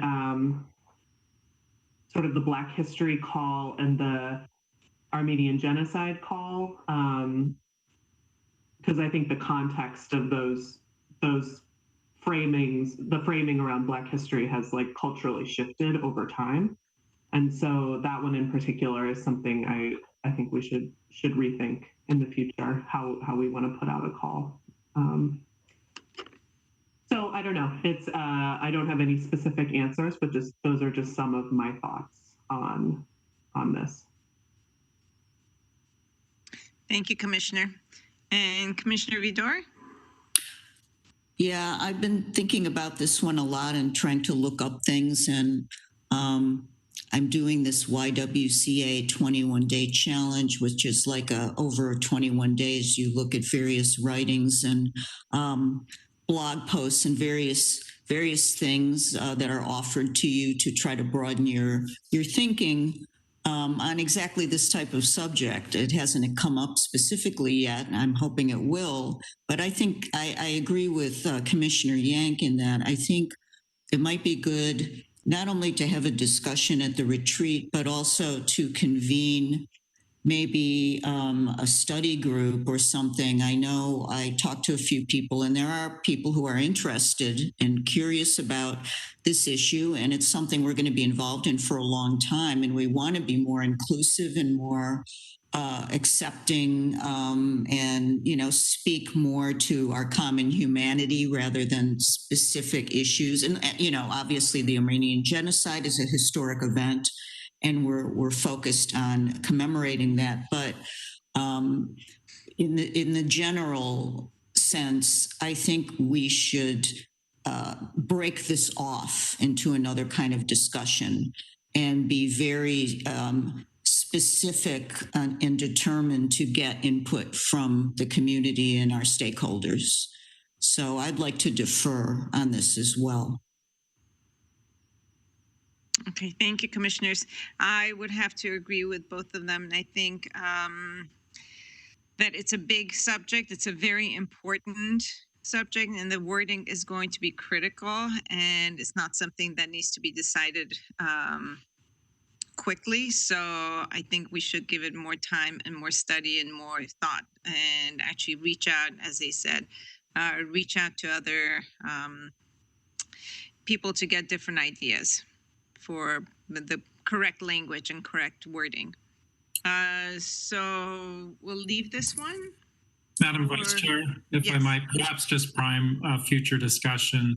But we had, proposed the idea of doing a large call that would be open to everyone, that could even include some cross-pollination of cultures and that, but that did seem to be at least one commissioner, and I can't recall who it was very much in favor of doing specific calls. So maybe it is, and I don't think that commissioner is present right now. So maybe it is best to kind of defer this conversation for down the road. But I did think that that was one way in where we could just not, delineate like this is for this ethnic group, or then say I'm not a member of that ethnic group. Am I prohibited from applying or something like that? So perhaps that can just serve to prime a future conversation. Thank you. Thank you, Gary. So how do we end this now? Jennifer, do we just... Sure, we can include it to agendize it for the retreat, so that all 5 commissioners will be present to participate in the discussion. Perfect, thank you. Great, I will move on to agenda item 6B, 2021 6-month work plan progress updates. Staff has re-released the Support the Arts grant application for funding round number 2. The application is currently available on the Glendale Arts and Culture Commission's website, and the deadline to apply for round 2 is Friday, February 19th at 5:00 p.m. So that application has been released. Staff is also, in regards to an Art Happens Anywhere AHA update, staff has launched 5 out of 17 projects, which are listed in the report. 3 out of the 17 projects are currently en route to being launched, and 9 out of the 17 projects are still in process of being launched for various reasons, mainly due to the effects of the pandemic. There's been some time delay.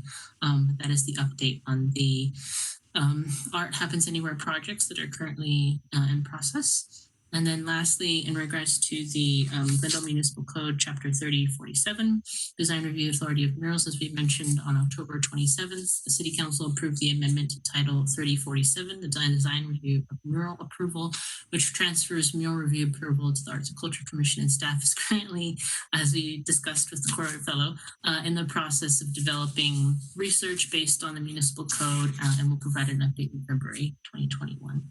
And that is the update for the 2021 6-month work plan. Oh, I think you are muted. Thank you, Jennifer. And we did have one or two murals in the AHA program. What is the status of those?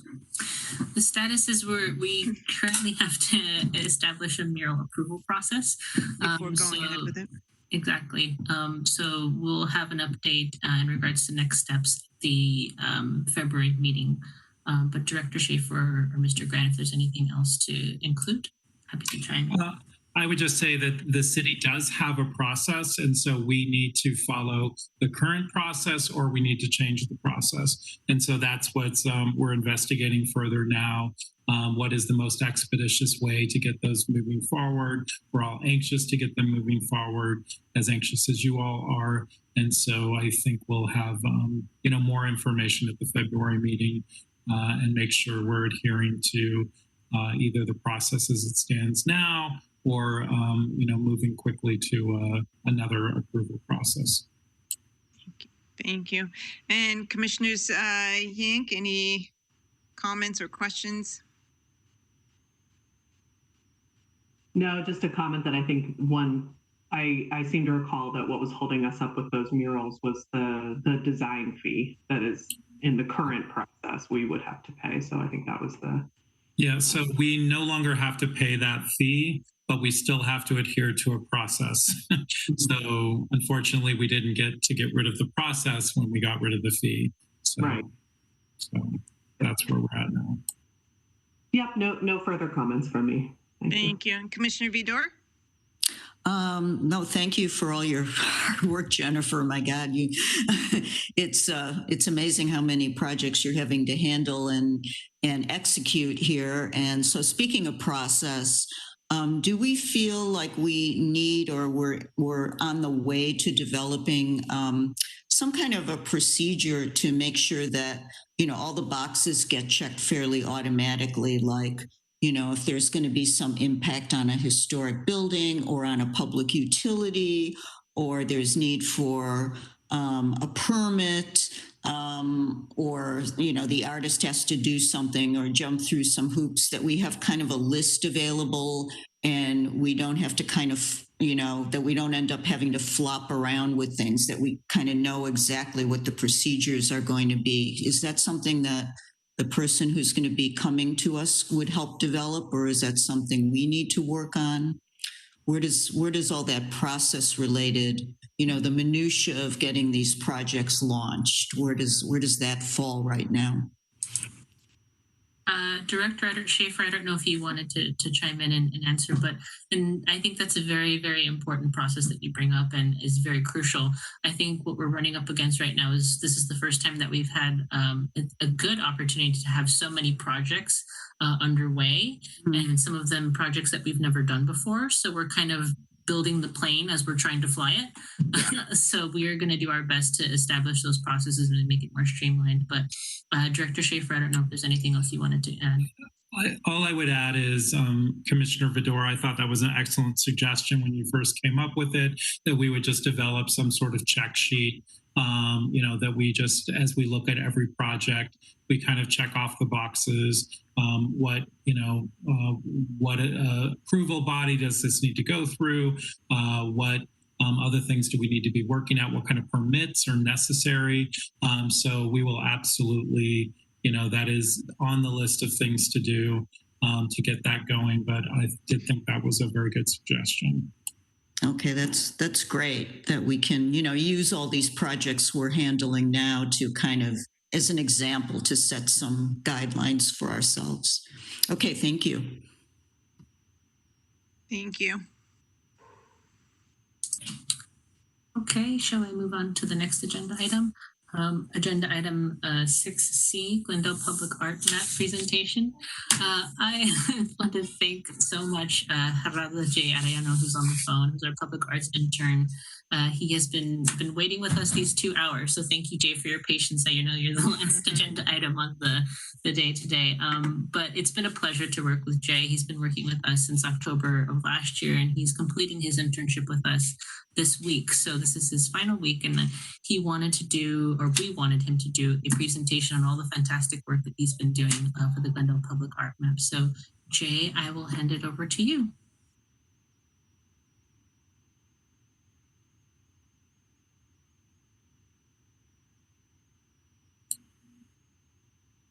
Did we lose Jay? There he is. I had the video on, and I didn't.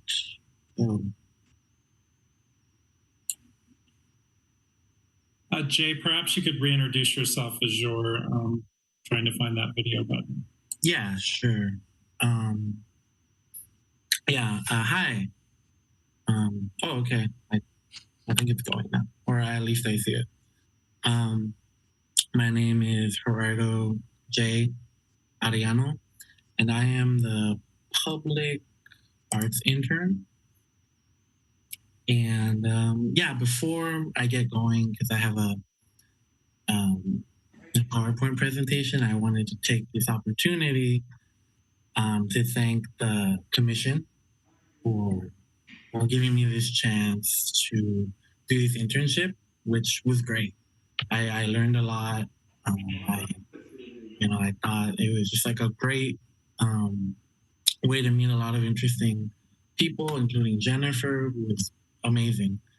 But everyone at the library is great. I have a presentation, a PowerPoint presentation about the work that I've done while I was an intern. So, Jennifer, I could put it up, or you could put it up. I don't know. Jay, I have given you co-host abilities, so let's see if you can pull it up, because I know you also want to look at the map. Yeah. I will do that.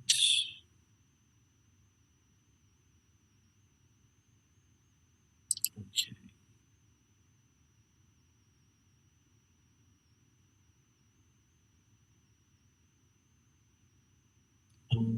I don't know if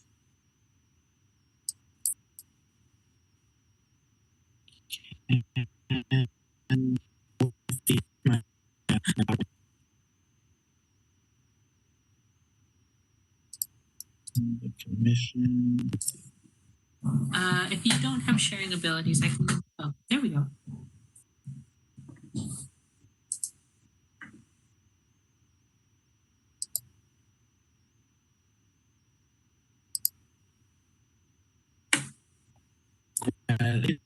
It's working a little slow. Sure. If I can also, if you want to stop sharing, I can also share the content, and I'll also try to pull up the map while you're talking. Yeah, sure.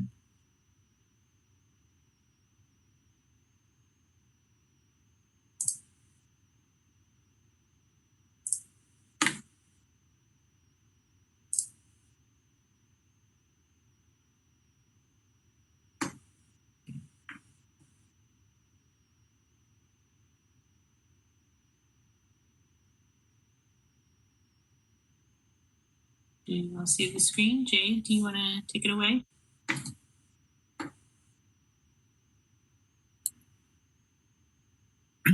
Jay's internet is incredibly weak, so he is currently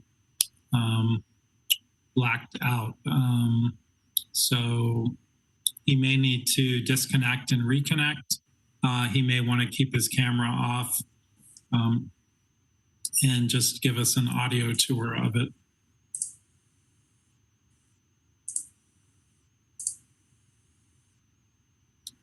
And then failing that, Jennifer, you may need to, unfortunately, give Jay's presentation and still have his glory. I feel bad about that. Jay, if you are with us, please chime in. But I will just go ahead and sing your praises for you. So as I mentioned, Jay has been working with us since October of last year, and he's done a phenomenal job. He kind of outlined what he's done in the past 4 months that he's been working with us. So when he first started working with us, he was given all of the information in regards to the Beyond the Box artist murals, applications, photographs, locations. He also drove around Glendale itself to take an assessment of all the public art that's been happening within the city. and in order to familiarize himself with the data sets that were for the Beyond the Box murals, and also in regards to the public art that was contributed as part of the co-urbanized map for the urban art program plan process. And then he, in November, began to work with our internal services staff in regards to a software called Esri, ArcGIS, which is a platform that utilizes digital mapping.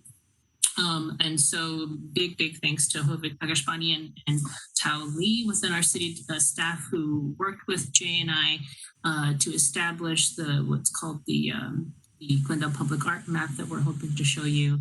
And he gathered he worked with Tao and Hovig to literally manually input every single data point that you're going to see on the Glendale Public Art Map. So there's a lot of patience, a lot of work that Jay has done to be very meticulous in all the data points that he established on this public art map. And he also drove around, in addition to that, to take photos and document murals and statues and different public art that's within the city. Throughout December, he continued to add data points to the ArcGIS map. He researched artist information and tracked down information in regards to Glendale's public art for the Beyond the Box program and other art aspects. And then in January, once all the data points were added, which are 171 unique data points that Jay had to manually enter into the map, he began to comb through and try and find as many social media information and artist information to include to make the map more robust, or as robust as possible. I think that this was the point in which he was going to share the public art map, but I don't believe I have that up. But what I will do is share it with you all. I'm so sorry that we weren't able to show it today. There is a photo that's in the report that Jay has to kind of give you a visual of what the map looks like. We have also established a web page, or are in the process of establishing a web page on the Arts and Culture Commission's website that will house the map so that it is possible to engage and participate with reviewing all of the map. But it is incredibly impressive, and we're very excited to kind of launch this first ever Glendale Public Art Map for the city. If you would like to share comments, I will try as much as possible to pull up the map so that I can give you a visual of what it looks like. Hi, Jennifer. I think I'm back. Sorry. Okay. Jay, is there anything else you'd like to share? I kind of took the thunder from you, but No, you're fine. It's just just like the whole page is kind of shut down. But I could try to share again. I could try. Like it's really like spotty for me for some reason. I think Jay, I think Shannon has to go, so we'll say goodbye to Shannon and Kaylee as well. So Jay, they saw the presentation, so I think that they got that, but perhaps the commissioners have some questions for Jay as he did create this, and then Jennifer, if you can see if you can pull up the actual map, if it will allow you to share it.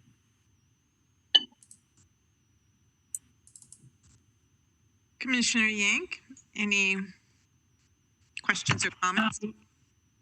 Yeah, as somebody who is very familiar with ArcGIS and something that I use at my job, I commend you. It's a tricky system to get trained in, and has a lot of quirks, and so I'm really excited that this map exists, and I look forward to diving into it in more detail. So congratulations on this project. It's fantastic. I just had a question that hopefully there's plans to maintain this into the future, more for Jennifer, that it would be something that would be added to over time, if there's capacity, obviously, to be able to do that. Yes, absolutely. I think I definitely want to continually contribute to the Glenda Public Art Map. That's one of the things, one of the reasons why I keep finding these internship opportunities is so that we can continually have support in maintaining not only the website, but the public art map and other projects. But yes, absolutely wanting to maintain and expand the current map. I do, not to quickly interject, but I do have it up. Let me see if I can try and share it while we're here. Okay. Are you able to see? Oh, great. Yes. It's incredibly massive, and Jay, if you want to walk us through kind of what you've done, or I can walk us through if your internet's a little shoddy. Well, yeah, I can see it. Yeah, if you could click on like just number 2. Number 2, yeah, this one, it shows basically from when the box was painted, because some were painted over. So it's from 2016 to 2019. And if you scroll down, you'll see the description that's in each and every one of the different Beyond the Box boxes. It's a description that says what the Beyond the Box program is about, and it links to the website. The location tells you exactly the cross streets where it's at. It also tells you what current mural is at that location. Mm. And it tells you the type of mural. Some of them, which I haven't been able to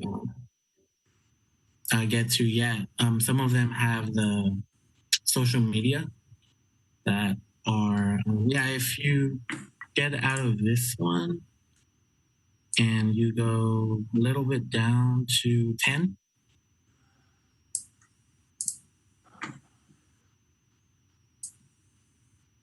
yeah, and you scroll down a little bit, it'll show the social media handle, the Instagram of Florencia Benassi, and also the previous mural. And yeah, if you could zoom in, basically all the way, it'll show you exactly where it is. Yeah, there's a lot of boxes, so if you zoom in, it really helps to identify where one box is. And it really, while working on this program, I realized just how massive Glendale is, because I've spent most of my life just going around Brand Boulevard near the mall. But yeah, I really learned how far and wide Glendale is. So yeah, it has the ability to show you exactly where it is. And if you zoom out all the way, it also, you can see where all of the boxes are. So this is a Beyond the Box tab. And if you click on the next one, the Murals tab, it's the same kind of thing. They're less murals, definitely. Mm-hmm. But yeah, if you click on any of them, they also tell you the description, where they're located, the type of artwork it is. And then the same thing goes for the sculptures tab. They're all color coded so that you know which one is which.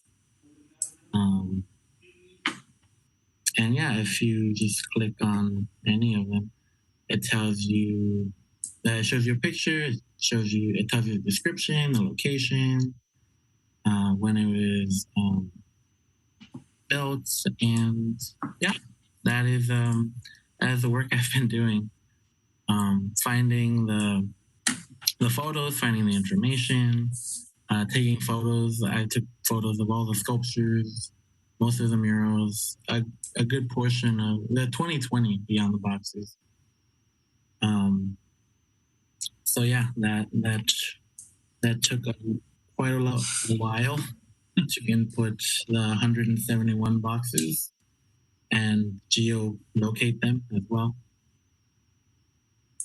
Well, hats off to you, Jay. Just an incredible job. And I would like to share that Jay is working on his master's in library and information science. Yes, this is the kind of work librarians do too. He's working on that through San Jose State and their online program. And we're just very lucky to have had him because this is something we had wanted to do for a long time. And just really commendable job, and really appreciate all his efforts on all of our behalfs. Thank you, Jay. This is a huge, huge project. Commissioner Yank, I know you made your comments. Did you want to add anything, or? No, just congratulations on this. I mean, seeing the map, it's even broader in scope than I could have imagined. So it's really fantastic work, and I have a sense of how much time went into this. So congratulations. And Commissioner Vidor? Yeah, Jay, congratulations. Just fantastic work. You should get combat pay. It looks like so difficult to do that. And I wanted to ask a general question because somebody said 170 works of art. I'm not sure what that all entails, but is this specifically art that is paid for by the Urban Art Program, or does it include other things? Like, example, there are a bunch of murals at Daly High School. Would those be included here, or what is the scope of this mapping program? That's a fantastic question, Commissioner Vidor. And initially, we wanted to make sure that the commission's artwork was incorporated first because the commission funded it. But the goal, obviously, is to make sure that all of Glendale is incorporated. So ideally, we'd love to have murals that are not on here incorporated as part of it, sculptures, other pieces of artwork, so that it's a comprehensive map of artwork that's in Glendale. But the first round was to just make sure that the Beyond the Box and commission-sponsored artwork was incorporated in that first. Great, thank you. Mm-hmm. All right, thank you, Jay. This is a huge, huge, huge project, and it's been something that we've been talking about for a while. So glad to see it come to fruition. So thank you. And thank you for your hard work, and good luck in your master's program. And I think that's it. We wish you well, Jay. Congratulations. Yes, we know you'll go far. Thank you. Thank you again to the committee for the opportunity for the internship. It was great. Thanks. Yeah. Thank you so much, Jay. It's been fantastic to work with you, and you were so amenable to all the hurdles that came with a remote internship due to the pandemic. So thank you for being flexible as well. And I also just wanted to say thank you to the LA County Department of Arts and Culture, to their arts internship program, who made this opportunity possible, specifically the LA County Board of Supervisors, specifically Catherine Barger, for their support of this program and internship. So thank you for that as well. We'll move on to agenda item 7, commission staff comments. Commissioner Yank? No comments at this time. Commissioner Vidor? 2 comments. The first one is, I know that we've had a couple glitches with the recent rainstorm in the Adams Square Mini Park Historic Gas Station, which is an arts venue. And it seems like every time it rains, it springs a leak again. So I wondered if perhaps we could have a discussion, maybe it's cross-departmental, on coming up with permanent solutions to, this issue. And, the Adams Hill Neighborhood Association would be very interested in helping in any way they can, but, it's probably something that has to be left to the Parks Department. So I just wanted to bring that up because we're coming into another rain and we're going to have an exhibit up. The second one was that I did mention to Jennifer the other day that I wanted to just give a really brief synopsis of what's going on in the Arts Check-in group, of which I am the official representative of the commission, although Carolyn Tufenkian is also there representing her gallery. And It's always a very interesting meeting, and the same thing that comes up repeatedly has to do with the ARTSOC, Arts and Entertainment District, and people wanting more information, wanting to understand where that project is and how it will involve the arts community, both the commission and artists in the community. So I did follow up at the request of the group with Jennifer Hiramoto and invited her to come and just give an overview to the Arts Check-in group and answer any questions they may have. And she was very enthusiastic about doing that. And I wanted to also extend that same thing to Jennifer Fukutomi Jones to come at the same time, because part of the question that always comes up is, well, how is the commission involved in this? And it's supposed to be an arts district. So what is the commission's role? And, you know, we probably have more information than we realize, but we're not really sure. So the two Jennifers are invited to attend, and I haven't not worked that out, the details of that out yet with Corey Siegel, who is kind of the de facto chair of this group, but we will be back in touch with you and hopefully be able to talk about that with city representation in a future meeting. So that's the update. And there was also talk about this group getting online. That was another thing we talked about, to brand ourselves and kind of coalesce into an organization that can have a social media presence. I believe, I can't really think of any other specific thing to mention, but it's a nice representation of people. And of course, we are seeing more and more people join. So I know, Caroline, you're there as a gallerist, but if you have anything to add, your observations, I'd appreciate it. No? Okay. You on mute? You're on mute. Mute. Sorry. I think it's a great thing that Corey put together, and it's really good for all Glendale art institutions to come together and share their ideas and programs and things that are going on, especially during this time where we've all got our challenges, and the support is instrumental. So very important. Yeah. Thank you. That's it. That's it. Any other commission staff or staff comments? None here. Okay. Agenda item 8, written communications. There is none. Okay. There are none. So agenda item 9, adjournment. Okay. All right. Thank you, everyone. Thanks, everyone, for your time and your service. Excellent job, Vice Chair Tefankian. Oh.